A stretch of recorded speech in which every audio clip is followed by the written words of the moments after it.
The Book of Acts. The first book I wrote, Theophilus, concerned all that Jesus began both to do and to teach, until the day in which he was received up, after he had given commandment through the Holy Spirit to the apostles whom he had chosen. To these he also showed himself alive after he suffered, by many proofs, appearing to them over a period of 40 days, and speaking about God's kingdom. Being assembled together with them, he charged them, "Don't depart from Jerusalem, but wait for the promise of the Father which you heard from me. For John indeed baptized in water, but you will be baptized in the Holy Spirit not many days from now." Therefore, when they had come together, they asked him, "Lord, are you now restoring the kingdom to Israel?" He said to them, "It isn't for you to know times or seasons which the Father has set within his own authority. But you will receive power when the Holy Spirit has come upon you. You will be witnesses to me in Jerusalem, in all Judea and Samaria, and to the uttermost parts of the earth." When he had said these things, as they were looking, he was taken up, and a cloud received him out of their sight. While they were looking steadfastly into the sky as he went, behold, 2 men stood by them in white clothing, who also said, "You men of Galilee, why do you stand looking into the sky? This Jesus, who was received up from you into the sky, will come back in the same way as you saw him going into the sky."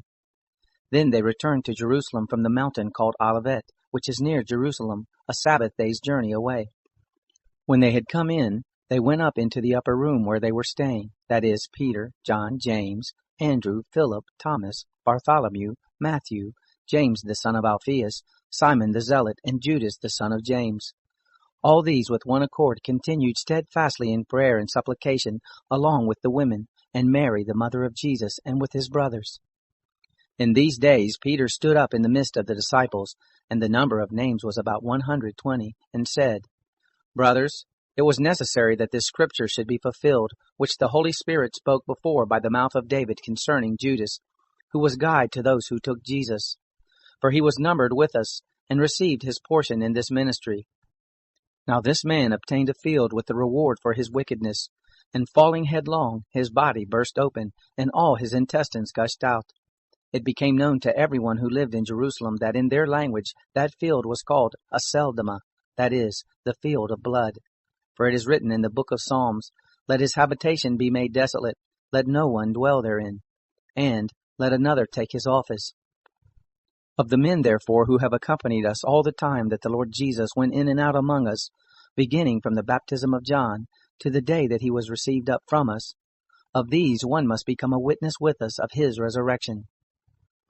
They put forward 2, Joseph called Barsabbas, who was surnamed Justus, and Matthias. They prayed and said, "You, Lord, who know the hearts of all men, show which one of these 2 you have chosen to take part in this ministry and apostleship from which Judas fell away, that he might go to his own place."